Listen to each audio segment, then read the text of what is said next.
පළව එක්තරා කෙනෙක් උන්වහන්සේ ළඟට ඇවිත් ආචාර්ය වහන්සේ සදා කාල ජීවනය ලබා ගන්න පිණිස මොන යහපත් දෙයක් කරන්නදයි උන්වහන්සේ ඇසුවේ. එක්තරා කෙනෙක් ඇවිල්ලා දේවනාංශ ගාවට ඇවිල්ලා අහනවා ආචාර්ය වහන්සේ මේ සදාකාලික ජීවනය ලබා ගන්නේ කොහොමද කියලා.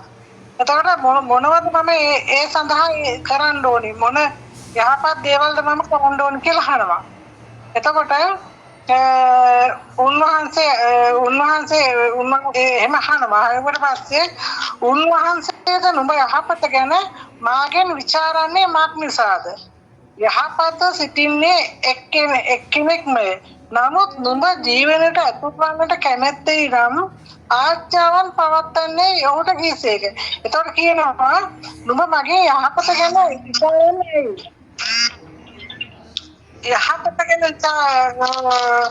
මම කෝල් එකක් පාස්ට් එක සමාවෙන්න උන්වහන්සේගේ නුඹ යහපත ගැන මගෙන් ਵਿਚාරන්නේ මොකද කියලා අහනවා. එතකොට ඔබ යහපත සිටිනවා නම් නුඹ ජීවනයට පතුරවන්න කැමති නම් මේ ආචාර්ය අනපනත් උට කියනවා කියලා තමයි මේකෙන් කියන්නේ. එතකොට වැරදිනම් කියන්න පාස්ට. එතකොට ඒ කොයි ඒවාදයි උන්වහන්සේගෙන් නැසුවේ. යේසුස් වහන්සේ කියනසේ මිනී නොමරව, කාම විචාචාර නොකරව, සොරකම් නොකරව, බොරු සාක්ෂි නොකියව, කාගේ පියාටත් මවටත් ගෞරව කරව. එතකොට කියනවා මේක මෙතන කියනවා යහපත් ජීවනයකට එනවා නම් ඇතුල් වෙනවා නම් එයා කියනවා මෙන්න මේ කොන්දේසි. එතකොට ඒ කොන්දේසි තමයි යහපත් ඉන්න ඕන කියලා. මිනි මරන්න බෑ. කාම විචාචාරය හැසිරෙන්නේ නැතුව. එතකොට සොරකම් කරන්නේ නැතුව, බොරු කියන්නේ නැතුව. එතකොට තමන්ගේ පියාටත් මවටත් ඉතාම ගෞරව කරන්න. එතකොට තමාට මෙන් අසල්වැසියාට ප්‍රේම කරන්න කියලා ඒ වෙලාවේ දෙවියන් වහන්සේ කියනවා මේ රයිට්.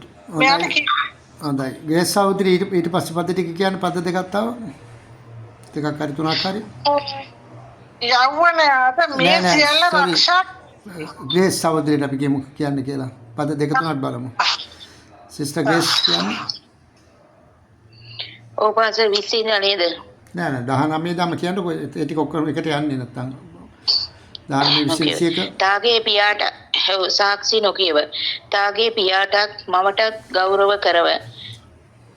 තමාට මෙන් තමාගේ අසල්වාසියාට ප්‍රේම කරව යන මේවායයි කීසෙක. දැන් මෙතෙන්දී උඩ ඉඳන් කියාගෙන ආවනේ පාස්ටර් එතන ඒ කරුණු ටික යේසුස් ක්‍රිස්තුස් වහන්සේ.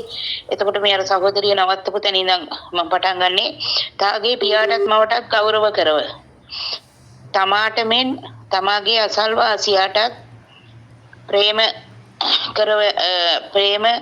කරව යන වේවායයි කීසෙක. නෝ දැන් මෙතෙන්දී කියනවා තමන්ගේ මව්පියන්ට මේ මවට පියාට ගෞරව කරන්න, ඒ වගේම තමන්ට මෙන් ඒ කියන්නේ තමාගේම තමන්ට මෙන් තමාගේ අසල්වාසියාටද ප්‍රේම කරන්න කියලා කියනවා. මේවා තමයි කියලා මේවායයි කියලා උන්වහන්සේ මෙතෙන්දී කියන. ඒකට 20 වෙනි වචනේ කියනවා යව්වනේද මේ සියල්ල ආරක්ෂා කළෙමි. තව මට අඩු කිමෙක්දයි දැන් මේ පුජ්‍යලේ අහනවා ජේසුස් ක්‍රිස්තුස් වහන්සේගෙන් මේ සියල්ල ආරක්ෂා කළෙමි. තව මට අඩු කිමෙක්දයි උන්වහන්සේගෙන් ඇසුවේය. ජේසුස් වහන්සේගෙන් අහනවා දැන් මම මේ හැමදේම මේ ආරක්ෂා කළා, පිළිපැද්දා. එතකොට මේ මම තව මට තව මේ අඩු මොනවද කියලා ජේසුස් ක්‍රිස්තුස් වහන්සේගෙන් අහනවා.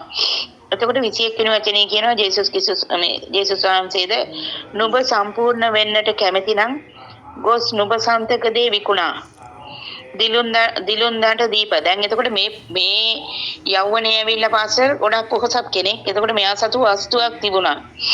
එතකොට දැන් මෙයා කිව්වනේ හැම දෙයක් මෙයා මේ කරනවායි කියලා. ඒ ආචනාපනත් ඔක්කොම රැක්කයි කියනවා. එතකොට මෙයා සතු බූදලයක් වත්කමක් තියෙන්නේ නැති. එතකොට මෙතෙන්දී යේසුස් ක්‍රිස්තුස් වහන්සේ කතා කරනවා.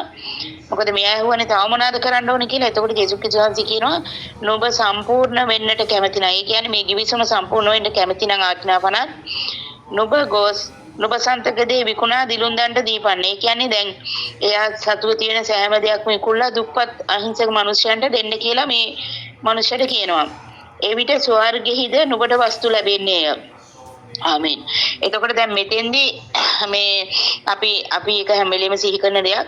එතකොට මේ තරුණයාට කියනවා මේ උඹට ස්වර්ගෙහිද වස්තු ලැබෙන්නේ. ඒ කියන්නේ දැන් එයා ඒ සෑම දෙයක්ම පරිත්‍යාග කරපුවාම උන්වහන්සේගේ කිවිසුම සම්පූර්ණ වෙන පිසේ යාට ඒ දේවල් උදෙසා ස්වර්ග රාජ්‍යයේ මේ උන්වහන්සේ ඒ වෙනුවෙන් ඒක රැස් කරලා දෙනවා කියන එක තමයි කියන්නේ.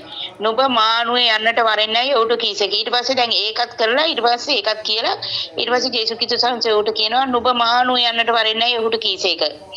ඊට පස්සේ කියනවා නුඹ මාත් එක්ක යන්න එන්න කියලා උන්වහන්සේ කියනවා. දැන් මේකත් ඉවර කරන්න පාසල 22. නමුත් යෞවනයා ඒකී මාසා තමා බොහෝ සම්පත් ඇති කෙනෙක්ව සිටි බැවින් ශෝකයෙන් යන්ට ගියේය. අන්න බලන්න පාසෙතෙන්දී දැන් මේ මොන දේ මේ මිනිස්සයා කරත් ඒ ආත්මපනත් කොයි දේ රැක්කත් අර බූදලේට ආශාව වස්තුවට ආශාව ඔහුගේ හදවත තුල තිබුණා. එතකොට ජේසුස් වහන්සේ මේ ක්‍රියාව ඔහුගේ දකින්න නැති. ඒකයි උන්වහන්සේ කිව්වේ මේ සෑම දෙයක්ම විකුණලා දිලින්දොන්ට දීලා මාත් එක්ක යන්න එන්නේ කියලා. එතෙන්දී ඔහු ජේසුස් ක්‍රිස්තුස් වහන්සේ අනුමත කරේ නැහැ. නමුත් ඒ වස්තුවට ලෝභකමක් තිබිච්ච හින්දා ඔහු මේ අහපව් යන්න ගියා ශෝකයෙන්. මොකද ඔහුට තිබුණේ ලෝභකමක්. ඔහු මහ පොළේ වස්තු රැස් කරපු කෙනෙක්.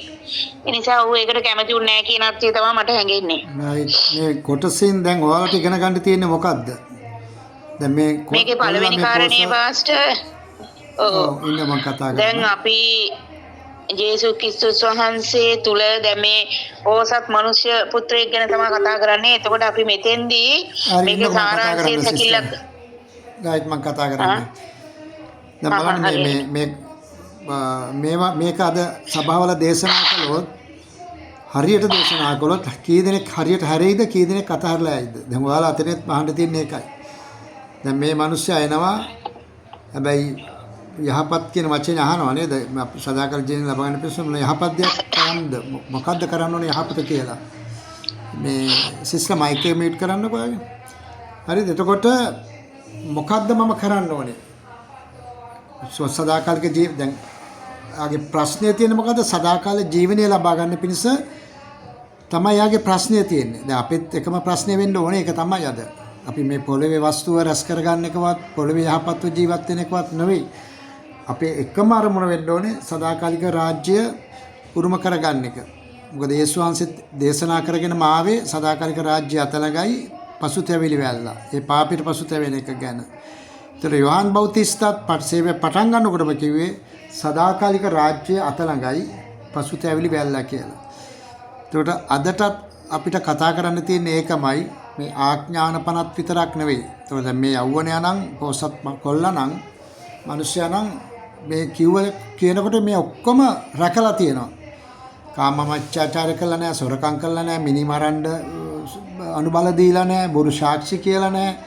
නේද? අම්මට තාත්තට හොඳට ගෞරව කරපු අය. එතකොට වටේ ආයතත් හොඳට ආදරය කරපු මිනිස්සෙක්. හැබැයි යේසුස් වහන්සේ ළඟ ඇවිල්ලා මේ මනුස්සයා නිර්දෝෂ මිනිස්සෙක් වශයෙන් කතා කරනවා. අද මෙහෙමයි අපි සභාවල ඕන තරම් ඉන්නවා. ඇහුවොත් කියන්නේ මම දසයෙන් කොටස දුන්නා, මම පූජාවල් දුන්නා, මම රාත්‍රී මෙහෙට යනවා, මම සුව මෙහෙට යනවා. මේ වගේ බොහෝ දේවල් කියන අය ඉන්නවා. හැබැයි ගොඩක් අය දිහා බලන්න අසල්වාසීන්ට ප්‍රේම කරන එක සමහරගේ බිඳුවේ. අනිත් අයට ආදරය කරන එක, අනිත් අයව ඔසවන එක, අනිත් අයට ගෞරව කරන එක ඇත්තටම බිඳුවේ තියෙන්නේ. දැන් මේ රටවල ගොඩාක් කලකට උඟක් අය දෙවියන් වහන්සේ අදහන්නේ නැහැ, විශ්වාසය තියෙනවා. නමුත් මෙයාගේ පුදුමාකාර හොඳ ගතිපැවතුම් තියෙනවා. හොඳ අනර්ග පිළිගැනීම් තියෙනවා. බෑ එතකොට අද අපේක්ෂිතුණු ස්වභාවවල ලංකාවේ අයගේ ඒ ප්‍රතිපත්ති දකින්න තියෙන්නේ බොහෝම අතලොස්සක ජනතාවකගේ. ඒක දකින්න නැහැ ඇත්තටම. ඉතින් අන්නේ මේක අත්‍යවශ්‍ය දෙයක්. ඒ කියන්නේ තමාටම තමාගේ අසල්වාසියාට ප්‍රේම කරන්න කියන එක ඊටම උතුම්ම අනර්ගම ආඥාව. ඉතින් මේක අනිවාර්යයෙන්ම ආරක්ෂා කරන්න ඕන එකක්. ඒ ස්වංශ කිව්ව දේ අනුව. හැබැයි අනිත් එක තමයි මෙතන කියනවා ඔබ සම්පූර්ණ වෙන්න කැමති නම් නුඹ සන්තක සියල්ලක්ම විකුණලා සභාවට ගේන්න කිව්වේ නැහැ. නැත්නම් ජේසුස් වහන්සේ ළඟට ගේන්න කිව්වේ නැහැ. හැබැයි උන්වහන්සේ මොකද්ද මෙතන කියන්නේ? ඔක්කොම විකුණලා දිලිඳුන්ට දීලා එන්න කියලා කියනවා. ඉතින් මේ යේසුස් වහන්සේ කිව්වේ දිලිඳුන්ට දෙන්න. එයා ඇත්තටම මේ දේ කළා නම් අද මීට වඩා ශුද්ධ බයිබලයේ යාගේ නම ගමත් එක්ක එයා ගැන බොහෝ ලියවෙන්න තිබුණා. හැබැයි එයා ඒක කළේ නැහැ. එතකොට මේ දේම තමයි ඔයාලටත් කතා කරන්නේ. හැබැයි ඒක කරන්න අද කිතුණු දේව සේවකයන්ටත් බැරුව තිබෙනවා. ඇදිලිවන්තයන්ටත් කරන්න බැරුව තිබෙනවා. ඒකට හිතලා බලන්න තමා සන්තකදී විකුණලා දිලිඳුන්ට දීම වෙනුවට මොකද්ද කරන්නේ? දේව සේවක වස්තුව රැස් කරගන්නවා. හැබැයි මේ අයට කිව්වොත් ඔයා සන්තක දේවල් විකුණලා සේවයට එන්න කියලා එයිද? ඔය ලක්ෂරි ගෙවල්, ලක්ෂරි වාහන, ලක්ෂරි ගොඩනැගිලි මේ ගොඩක් දේවල් හදාගෙන තියෙනවා. හැබැයි මේ අය එයිද මේව අතහැරලා අඩුමානේ සභාවේ සේවයවත් දෙනවද කාට හරි බාර දෙනවද? නැහැ නේද? ඒතර මේ නිරයට යන අය නේද මේ ඔක්කොම ඉන්නේ. ඇයි අද අපි මේ ඔයාලට මේ දේ කරන්නේ? අපේ එකම අරමුණ මොකද්ද මේක? අපේ එකම අරමුණ වෙන්නේ අපි කරන්නේ ඇත්තටම කෑ ගැසීම වෙනුවට දෙවියන් වහන්සේව මුහුණට මුහුණ ඔයාලව මුණගස්සලා තියෙන එක තමයි මේ සේවයේදී අපි බලාපොරොත්තු වෙන්නේ. කතා කරන්න පුරුදු කරන එක. අද මේ වෙනකොට මම කැමැත්තෙන් නම් ඇත්තටම අතහැරියේ නැහැ. නමුත් මගේ උපංගමේ බොහෝ දේවල් ඉඩකඩම් සහ බොහෝ දේවල් අතහැරලා එන්න සිද්ධ වුණා. ඒක මම කැමැත්තෙන් නෙවෙයි, හැබැයි මට සිද්ධ වුණා අරලා ඉන්න. ඊට පස්සේ කරපු ව්‍යාපාර සහ ඒ දේවල් අවසානයේ යාන වාහන ඒ සියලු දේවල් මට අහිමි වුණා. මම හිතලා කරේ නැහැ. ඇත්තට මේක අතින් බැලුවොත් අපි හිතලානේ කරන්න ඕනේ. හැබැයි හිතලා කරේ නැහැ. නමුත් දෙවියන් වහන්සේ මගෙන් කණෙන් ඇදලා එළියට ඇදලා දැම්මේ. අන්න ඒ වගේ තමයි කරලා තියෙන්නේ. ඒ නිසා තමයි අද මෙලෙස නිදහසේ කතා කරන්න පුළුවන් වෙලා තියෙන්නේ. මම ව්‍යාපාරයක් කරගෙන හිටියා නම්, මගේ වැඩ කටයුතු කරගෙන හිටියා නම්, එහෙම නැත්නම් මම අර පාවුගේ කාලේ කලාව වගේ රැකියාවම කරගෙන හිටියා නම් අද දෙවියන් වහන්සේගේ රාජ්‍යය ගොඩනගන්න එහෙම ලොකුවට බැරි වෙනවා. ඉතින් මේක ඔයාලට කතා කරන දෙයක්. හොඳට හිතලා බලන්න. Taman සතු දේ අත්හරින්න බැරි නම් අඩුමනේ තමුන්ගේ කාලය නේද, තමුන්ගේ දුරකථනයට ඇබ්බැහිලා තියෙන දේ, තමුන්ගේ දුවදරුවන් කියන්නේ ගොඩක් දේවල් තියෙන අපිට අත්හරින්න. හැබැයි උන්වහන්සේ මොකද කියන්නේ? අත්හැරියොත් 100ක් ගුණයක් අපි ලබන්න යනවා. ඊට වඩා 100ක් ගුණයක් අපි උරුම කරගන්න යනවා. ඉතින් ඒක තමයි උන්වහන්සේගේ පොරොන්දුව. ඉතින් ඒ පොරොන්දුව තදින් අල්ලගන්න පුළුවන් නම් අපිට ජයග්‍රහණය ලබන්න පුළුවන්. මගේ ජීවිතේවත් මට වටින්නේ නැහැ ඇත්තටම. මම අර ජීවත් වෙලා ඉන්න ඕන නිසා ඉන්නවා. මම අද වුණත් මම මිය යනවා නම් කැමතියි දෙවියන් වහන්සේ රාජ්‍යයට යන්න. හැබැයි ඒක වෙන්නේ නැහැ නේ. අපේ ආසාව ඉඩ දෙන්නේ නැහැ. හැබැයි මගේ ලොකුම ආසාව දැන් මේ ගෙවල් වලට ඉන්නවා. නමුත් අද වලට කතා කරනවා. නමුත් මම මීට වඩා ආසයි එළියට බහැලා දෙවියන් වහන්සේගේ රාජ්‍යය ගොඩනගන්න. අද මේ භාෂාව පුළුවන් නම් මේ ඉහිල්ලා තනිතන මිනිසුන්ට පත්‍රිකාවක් හරි දීලා කතා කරනවා. ඇයි දෙවියන් වහන්සේගේ රාජ්‍යය එච්චරකට අතලඟයි. දෙවියන් වහන්සේගේ රාජ්‍යය අපිට දකින්න ඕන නම් අපේ තියෙන බූදල්, අපේ තියෙන ඉඩකඩම්, යාන වාහන ගැන තියෙන ආසාව අත්හැරලා මුළුමනින් දෙවියන් වහන්සේට සේවය කරන්න අපි පියවර තැබීම තමයි උන්වහන්සේගේ එකම බලාපොරොත්තුව. ඉතින් ඒක කරන්න මම දන්නේ නැහැ කී දෙනෙකුට පුළුවන් වේවිද කියලා. ඔයාලා අතරින් වුණත් මේ දේ කී දෙනෙක් කරයිද කියලා මම දන්නේ නැහැ. කොච්චර දෙවියන් වහන්සේ ඉදිරියේ කෑ ගැව්වත්, සභාවට ගිහලා යටිකින් කෑ ගැව්වත්, කොච්චර කාලය දුන්නත් ඒ දේ කැප කරන්න මේ ලෝකේ ගොඩාක් අයට අමාරුයි. හැබැයි කරන්න පුළුවන් නම් හැබැයි ඊට වඩා බොහෝ දේ දෙවියන් වහන්සේගෙන් උරුම කරගන්නවා. අද අපිට වෙලා තියෙන්නේ අපි අත්හැරලා ඇවිල්ලා තියෙනවා. හැබැයි දෙවියන් වහන්සේ දවසින් දවස උන්වහන්සේ මහත් දේ බලවත් දේ කරනවා. ඉතින් මට විශ්වාසයක් තියෙනවා ඊට ඉක්මනින් දෙවියන් වහන්සේ මේ පොළොවට එන්න ඉස්සෙල්ලා අපිට මේ සේවය තුලින් විශාල ජයග්‍රහණය, විශාල ජනතාවක් එතට ඔයාලව ගෙනියයි කියලා. ඒ නිසා ඒකට කැප වෙන්න කාලය, ඔයාලගේ මුදල්, ඔයාලගේ ටැලන්ට්, ඔයාලගේ දැනගැන්ම, ඔයාලා බැඳීගෙන බන්ධන වෙලා තියෙන දේවල් අත්හැරලා මුළුමනින් සම්පූර්ණයෙන්ම ජේසුස් වහන්සේට සේවය කරන්න කැප වෙන්න කියන එක තමයි මට කියන්න තියෙන්නේ.